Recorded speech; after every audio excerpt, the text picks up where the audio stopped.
Welcome to Trance Talks. This is Susan Marco, and I hope you find this conversation as engaging as I did. Have a great day and enjoy. Hi, everybody. Welcome to Trance Talks. So I'm taking a little diversion with this episode because where normally I have conversations with practitioners, this one's going to be very special because I'm so grateful and lucky to be sitting here with this beautiful man, Jason Etter, who um, has been for me an incredible help in helping me to grow myself and grow my business. So Jason is a growth marketer. I'll let him tell you a little bit more about that. But why I asked him to come on the show today is that it often comes up when somebody is thinking about working with me or, becoming a client. What is it that I actually do? And um, I combine a lot of different things into what I do. And so I thought rather than me just sit here and tell you about what I do, I asked Jason if he'd be willing to jump on because he has been a client of mine as well. And, I wanted from his perspective to share what it is. So without further ado, first, I would like if you would, Jason, please, and thank you so much for taking the time to be here. If you would first just tell our listeners a little bit about who you are and what you do, and what was it that drove you to reach out to me in the first place? Sure. First of all, thank you, Susan, for everything, including this show. Um, to provide a little bit more about myself, yes, I consider myself a growth marketer. And what that means is I kind of sit at the intersection between generating awareness and intent and interest in someone's business or a enterprise. More likely, I spend a lot of time in like organizations that are large that work with other organizations. So you're not like your typical, if you're going through a feed and you're like, oh, I want to buy those socks, that's probably not stuff that I'm involved in. It's more like I have a widget that will plug into your system through technology, et cetera. That's really where I spend a lot of my time. But that intersection is between creating awareness and consideration around that technologies or services and how it maps to revenue, pipeline, growth, etc. And so I kind of sit in the middle there. And a lot of my focus is on folks that I understand what is coming in and how people find you. And I like to be involved in that. But I really like to hyper focus on, okay, now that we have that bucket of people that are at least aware of what you are, what's the journey like? How do I get them to either say, I'm just here to listen, great, I won't push you, or hey, I'm kind of interested, I'm shopping around or whatever, great, let's have a different journey for that. And that's where I spend most of my time uncovering that. A lot of it has to do with storytelling, creating narratives, and understanding why they're there in the first place. That's where I spend a lot of my time. Why I came to Susan to answer that question. So, completely transparent, my wife found Susan, and she um, had a very notable change in her outlook on life, her understanding about herself. And it was something I saw. I saw the actual transformation occur, right? And it was like, oh, that's interesting, because this is someone that has been in therapy for quite some time, and slow, steady progression, learned a lot that, but with Susan, it was like this rapid change, very short period of time, very interesting. And I asked her a little bit about it, what is this? And she says, well, I guess from a high level perspective, it's hypnotherapy. And as you if all of you were listening to Susan and know Susan, there's a little bit more to it than that. But me being, someone who spends most of his life uncovering a story, I also spend a lot of time going, yeah, right, hypnotism. Come on, what is that? Sounds like woo woo, silly fluff, you know? And, but I was still interested because I saw the change, right? And so I wanted to understand and uncover what exactly it was. So I talked with Susan, and, immediately very good energy, very good, warm, welcoming, amazing conversation. I felt very connected to her, felt like I was being listened to instead of waiting to be spoken to. Um, all those things really got my interest. And then I think before we dive into this, our conversation, I just want to kind of start off by saying there is a very clear, myself included, right? It's kind of like at one point in my life, I worked at a radar company. And when I started, I was very upfront that I said, look, I know two things about radar. Police officers will track you if you're speeding using radar, and the movie Hunt for Red October. And they did neither of those. They did a whole lot more. And I found out that radar does an amazing amount of things. And we use it almost every day, don't even realize it. Very similarly is how Susan operates with hypnotherapy. Sadly, I did not cluck like a chicken. My eyes didn't go into like crazy spherical things that looks like behind me. I didn't feel like I was walking in a void or abyss. All the fun things that you see in film and television, unfortunately, did not happen. But fortunately, I was able to understand how to really think about what was going on here and here. And that's what I would love to talk more about because it was really an exceptional experience. And I am more than happy to talk about how a non believer, if you will, very clearly uncovered through my own experience with Susan how, oh, wow, this is really great. Wow. Thank you for all that. And I love that radar example, that analogy. It's so clear. And also the rapid change part, because Yeah. that's at the end of the day, that's the goal, right? For me, I want to get you to where you want to be in the shortest amount of time. Mm, Now, there's no quick fix. And no. it's sometimes people want to come in and want some, magic, like hypnotize me and I'm going to stop overeating, or hypnotize me and my anxiety, my anxious thoughts is just going to, magically go away. There is no quick fix for a lot of these things. But if you're willing to go the distance and do the work, Yeah. then It's all miracles it, can happen. Yeah. it's also, I would say, like, and I think with Chris too and myself, like it's a complement. It's a next step, if you will, an evolution in standard traditional talk therapy. Because as someone who I weekly go to talk therapy, I feel like it's critical in order to help myself out. Um, and it's that experience. It's like if it's like cognitive behavior therapy, things like that, like you learn these different methodologies of how to understand how am I responding to these situations, but it's very focused on the situation, right? Or another person in your experience, right? Whereas what I found very interesting, and this is where I think that like the gas pedal, if you will, is pushed in what Susan does, is that you kind of like say, yeah, yeah, yeah, but that's sort of not really what we're here for. What we're here for is why, how do you feel? Why do you feel that way? What is that? What is the ideal feeling you would have?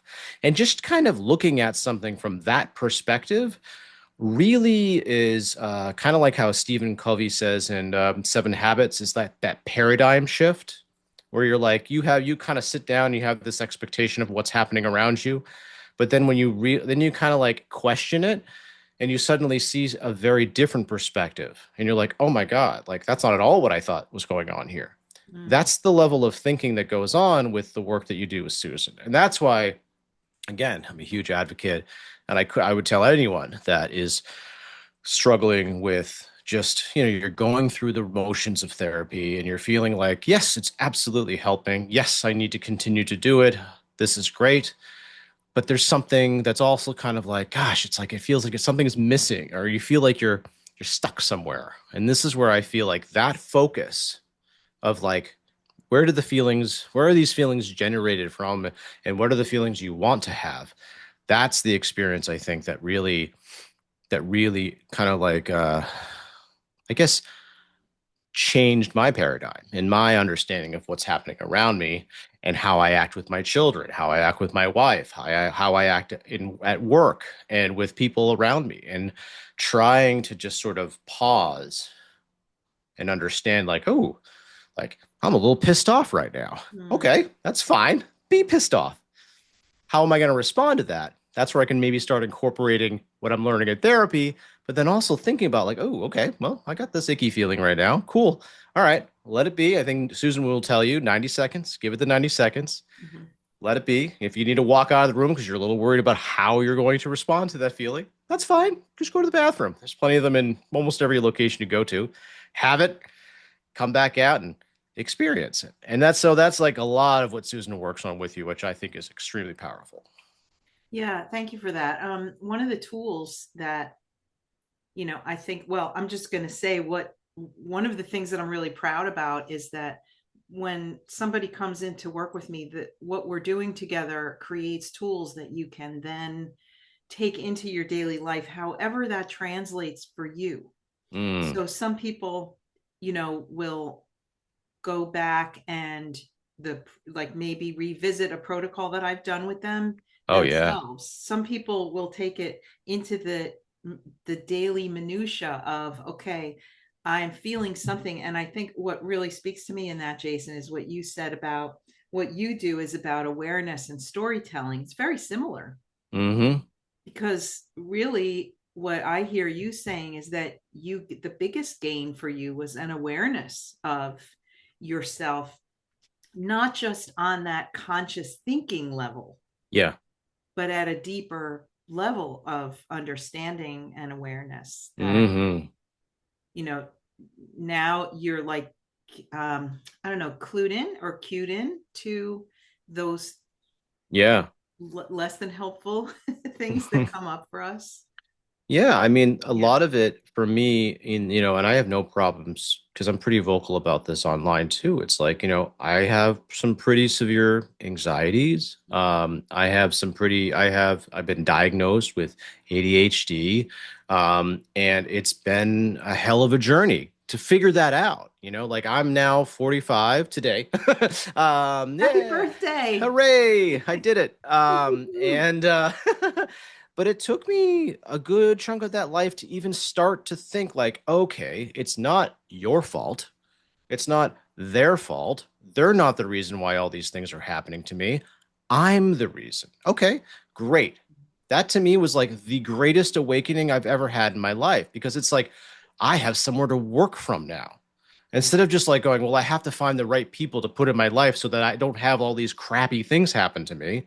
And it's like, no, I need to put myself in check so that I can experience whatever the hell's coming at me in the best possible way. And that's where a combination of like talk therapy, SSRIs, and Susan, that combination that has gotten me to a place right now where I can openly talk about this and not have an issue with it, right? Yeah. And just to be crystal clear, I am not cured. I have not been saved. I am still working on it every single day, and I have great days and I have really bad days, and I'm still working on it. The biggest difference, though, is I know what is happening. I know when I'm in it, and I even to the point where I can tell my children, "Hey guys, daddy just responded really poorly. I'm still Mhm. frustrated about the situation, Yeah. but that was on me. There was no reason for me to yell, lose my temper, etc. That's a me thing. I lost my temper. You did not do that to me. I chose to do that to me. So, just to be clear, yes, I'm frustrated, but me raising my voice and yelling, that's a me thing, not your problem, my problem." And I try to reiterate that over and over again. And if it wasn't for the work that we did, I don't think I would have been able to even see that. Mm. Yeah, that self-responsibility piece is huge.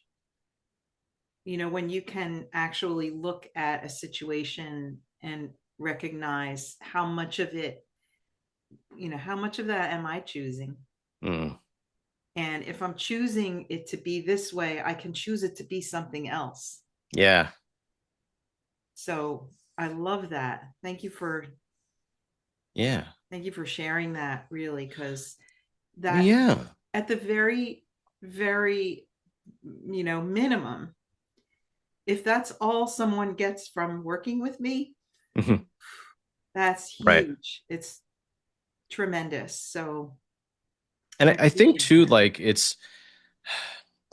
I think there's this desire, and I've talked with you about this before too, is like, and I've even talked to my talk therapist about this. I feel like that when it comes to mental health in particular, there is like, there's this, and I get it. There's a desire. I wish I could treat mental health the same way I do a broken arm, which is Mm. I have broken my arm. I go to the doctor. The doctor confirms my arm is broken. The doctor fixes my arm. My arm then has to get a cast. The cast is on for so many days. Then the cast gets off, and then I go to therapy. And then within 8 to 10 weeks from there, I am back to business. Now, mental health, I would actually argue, can be that, except you're probably going to be dealing with 20 years or forever. And that's okay. It's not an easy, quick fix. It's not, there is no like, okay, I'm going to check these boxes here. And there isn't like a miracle drug, a miracle talk therapy session, a miracle hypnosis experience. They're all just the baby steps that you need to take and continue to follow throughout your entire life because this little contraption up here is very complicated, you know? And we're just starting to understand it. And I think that there's like the broken arm, right? I mean, gosh, what was it in the Civil War? If like you stubbed your toe, you might lose your leg. So, we've progressed. We've progressed, Now it's like if you have, if there's concerns about your mental state, you're not going to be tucked away and put away and be hidden. You can work on it and you can still function as a human being, right? And so here we are today. And it's like, I think that I encourage everyone to embrace with everyone around them the idea that maybe just like if I have a cold and then I find out from one doctor that that cold is actually sinus related. So then I go to an ear, nose, and throat doctor to work on that. And then maybe I have to go to a surgeon that is specialized in that to work on my adenoids. And then from my adenoids, I have to go back to the other doctor to work on the remaining sinus issues. And then maybe there's an ear issue and then blah, blah, blah, blah, blah, right? That's how I like to compare mental health practices. It's like there's no difference. It just feels different because it's up here and it's how you respond to the world around you. So it gets a little scary. A lot of people love to tuck it away and don't want to just like call it out and say, hey, this is how I was created and this is how I am. How can I work on it to be, the best version of myself? Yeah, I think for a lot of people it's scary because of the vulnerability factor. And, Sure. thank goodness what you're speaking to, the stigma around these issues has diminished somewhat. Mm. Um, there was a time when you wouldn't really want your employer to know that you had anxious thoughts or, negative, like you wouldn't want to tell people Yeah. about those things because, it could affect your job. You could lose your job. So, but now things are much more accessible the more that we learn and the more we grow in that realm. Mm. So thank goodness for that. Yeah, I'm so Yeah. glad. And I mean, I've been in both cases, right? Like, and arguably in some of the previous cases, I didn't know that I could have used some help, you know?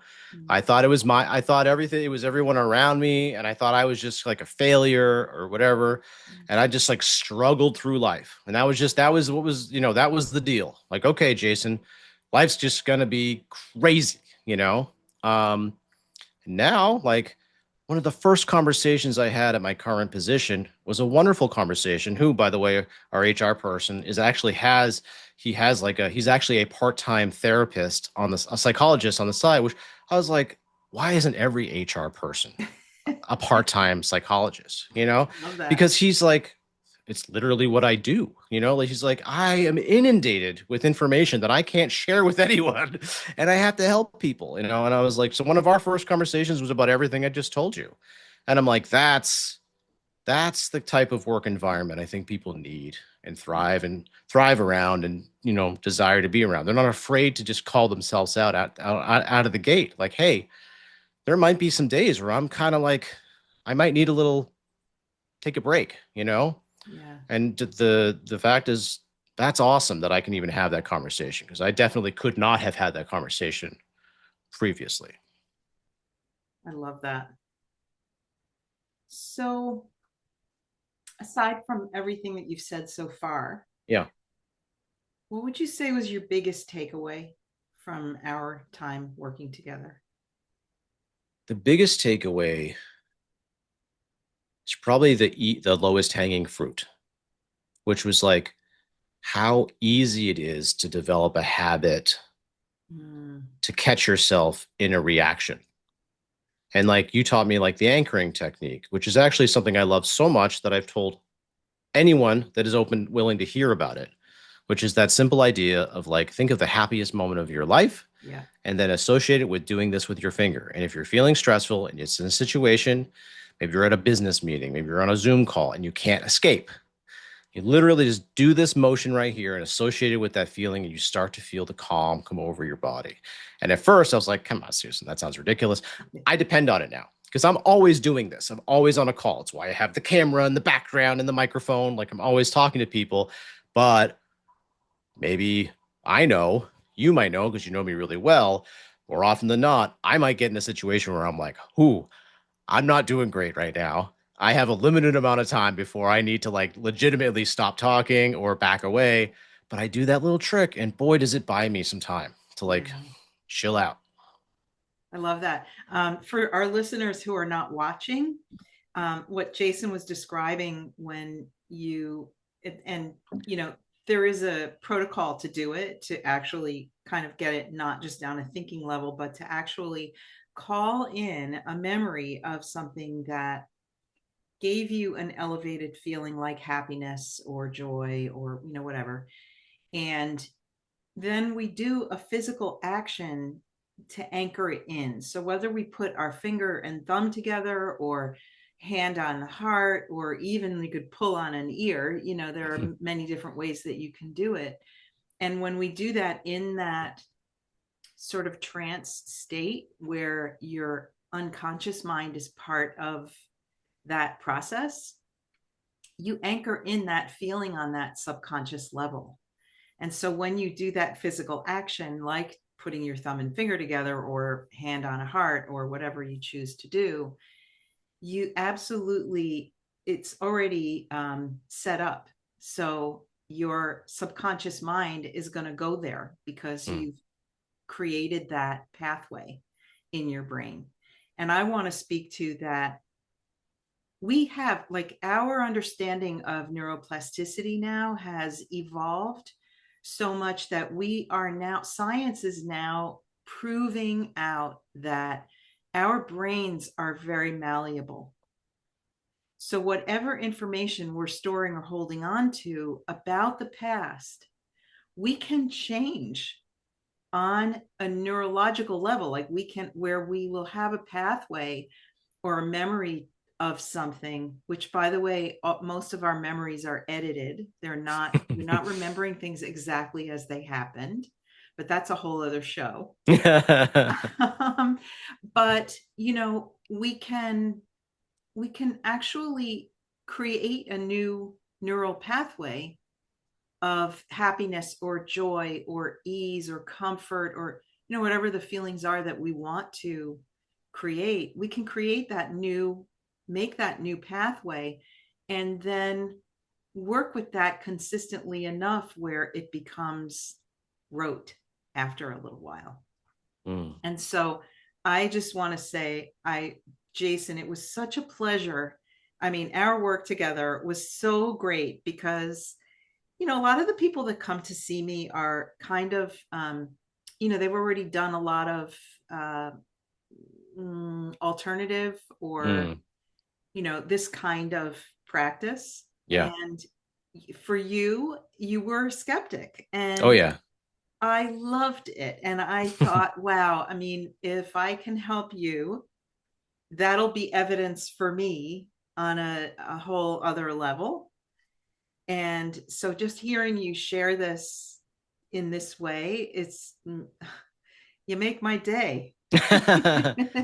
um, yeah, so there's no question in there. I really just wanted to share that on the heels of what you said. So, Yeah, I mean, look, I absolutely was a skeptic, like unquestionably. And I think that, and maybe this plays into what I do for a living, but it's like I feel, I guess the closest thing I can compare it to is like healthy eating, like healthy eating, before that became like a scientifically proven method that helps your body.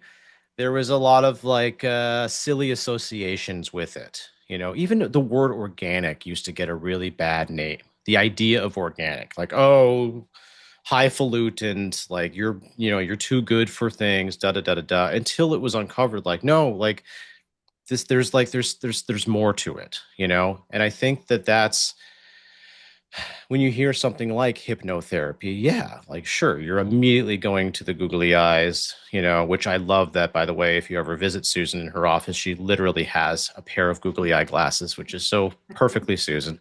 Um, and, you know, you think of, I don't know, all the different, you know, the crazy eyebrows and the triangle mustache and goatee character waving The, his hands. the Yeah, yeah, do you watch. look into my eyes? And da, da, da, da, da, Yeah. right? And it's, you know, it's none of that. Um, it's just about calming down for a minute and just thinking back and listening to yourself. And I think one thing, big second takeaway from you, Susan, is that a lot of times we're going so fast and we're so pre-programmed to respond a certain way, we never stop and think, what do we really feel about this? Yeah. And that's where I think a lot of the magic of this comes into play, which is like actually stopping and thinking about it rather than just responding and moving on and not ever addressing it again. And that's a practice that can get applied to so much. Yeah. And I, you know, deeply am indebted to you for kind of sharing that way of thinking. Thank you, Jason. It's, if I could even go a little deeper with that, it is that allowing ourselves to feel what we feel, when often, if we're responding too quickly or reacting to things, it's a response to things in the past where we didn't feel safe Mm, and we didn't really know what to do with those feelings. And so we develop all kinds of ways of getting around it, or yeah. getting, you know, not allowing ourselves to actually feel what we feel. And so I think a deeper part of what I do is giving you that framework of being able to feel safe enough to allow the anger, to allow the sadness, the fears, the shame that comes up around the things that happened in our lives. We all have those moments. Some of Hmm. us, the moments are small, some of us, the moments are quite large. And, we create all kinds of ways to survive those things. And so the the gist of it for me is creating a space where someone feels safe to uncover what all of that is. What is Mm. it that is keeping me stuck? And the truth is, you don't really need to know. At the end of the day, and I also really appreciate this aspect, is that we already lived through all of the, excuse me, shit that we lived through. We don't have to live through it again. We don't Mm. have to review it or figure out what it was, even. But just knowing that this is my issue and I don't want to be here anymore. I don't want to have this anymore. We can like redirect and create what it is that we want in place of whatever that behavior that we don't want is. So it's more about understanding, like I have anxious thoughts, or I'm sad all the time, or I just don't feel good enough. No matter what I do, I can't seem to get ahead. Mm. Just for a few examples, we can actually rewrite the programs in the brain. We can rewrite the stories that we're walking around with and create a better story. For instance, I am good enough, Mm. and I have a lot of talent, and I can do, whatever it is for the individual person. So, yeah, thank you for that. Yeah. Thank you. Yeah. So, um, I'm not sure that I have anything else to ask you. Is there anything else that you want to say? Hmm. I are we thinking? think that even if you're not someone that has done therapy, but you've been interested in it, or maybe you've got some stress, and you look like me. Maybe you're a parent, maybe you feel like there's a little hopelessness here and there with, the way you feel. Maybe there's a lot of anger that's pent up, things like that. But you're not really sure where to start. Or maybe you did try therapy and the therapist sucked, which happens. Um, I think that's kind of like an undiscussed experience that there are really crappy therapists out there that are Sure. not good fits. I have had one or two of them, and thankfully, I always had the right mind to go, oh, it's just the wrong person. Mm. That's all. I'm sure that person is great for someone else, just not for me. With that being said, if you're in either of those buckets, and you're looking just for something to just sort of make you feel like you're taking steps forward instead of backwards, I would highly recommend talking to Susan. And I'm not even going to say I highly recommend hypnotherapy. I'm going to say I highly recommend talking to Susan because Oh, Susan has an abundant amount of tools in her toolbox that can, you know, the worst thing that's going to happen is if you talk to Susan is you're going to have a wonderful conversation. I joke around sometimes. I'm saying, if you're feeling badly about yourself, just come talk to me for a few minutes because I'll Yeah. convince you that you're the most awesome person in the world. But it's not BS. That's the thing. No, Like it's that's not. that's just to be super cool. Like it's not this like, oh, everything's great. No, everything's not great. But the way that you can respond to that scenario, the way that you can feel about it in yourself and who you are, that's where the cool stuff starts to happen. And that's what Susan's for. Thank you so much. Um, yeah, it was some quick-witted thing went through my mind just now and it went in and it went right back out. So I think that it's probably time to end this conversation for now. And Sure. when I think of that quick-witted thing that came through, I'll do a short video about it. Perfect. But yeah, suffice it to say that I'm here for I'm here for people to elevate, uh, to grow, to heal, to really tune into themselves on a level of creating a better, happier life for ourselves. Mm. Because this is it. Yep. Our birthright is not to suffer. Mm-hmm. Our birthright being here on earth, it's to love and have fun and experience and grow. And not that, life is hard. And, right now we're going through a lot of crazy stuff, right? But Yeah. we still can have joy. We can, put Mm. ourselves in a position of choosing to, be light, be happy, and get the most out of our lives that we can while we're here. Yes. So, on that note, Jason, thank you so much. Yes, of course. Happy Thank you. birthday. Thank you. And I'll see you all in the next episode. Have a wonderful day. Thank you.